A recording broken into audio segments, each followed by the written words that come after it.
In this video, I'll show you how to linearize exponential data and get a line of best fit.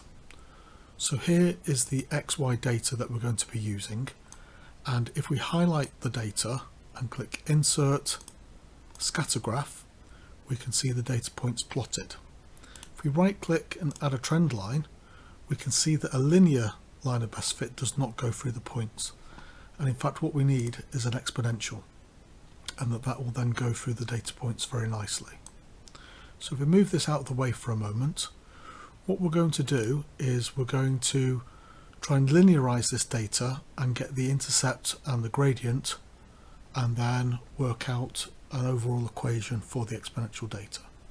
So the equation for this type of graph is y equals a times e to the bx.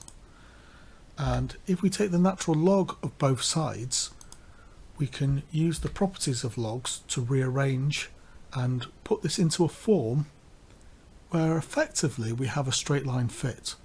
So if we put natural log of y on the vertical axis and x on the horizontal axis, what we'll see is that natural log of a will be the intercept and b will be the gradient. So that's what we're going to try and do. So we just keep x as it is, and then we have natural log of y.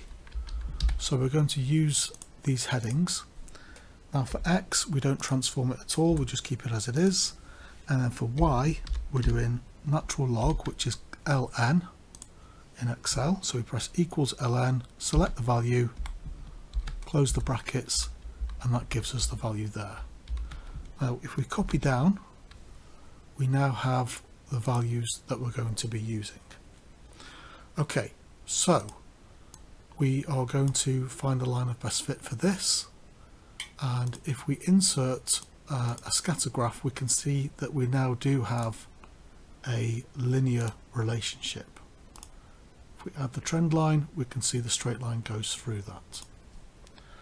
Okay, so we can use the functions in Excel, so we can press equals slope, select the y values, comma, select the x values, close brackets, and that gives us m. We can do the same for the intercept,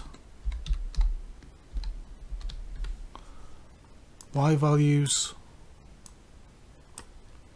comma, x values, close the bracket, press enter, and that gives us the value for c. Now we can see that the gradient is the value of b, so over here we just simply write equals the gradient value, so that's the value of b for us, and we can see that the natural log of a is the intercept. So what we have to do here in fact is equals exp, so that's raising Euler's constant e to the power of this value here for the intercept, and that effectively does the reverse log of the value, so we just get a on its own. So we've now got the values of a and b for this exponential equation. If we bring this graph back in for a moment, and what we can do on this is we can format the trend line, and we can say display the equation and the r squared value, and we can indeed see that the equation is y equals 0.36 times e to the power of 0.16x. So that's been a short video to show you how to linearize exponential data and get the line of best fit.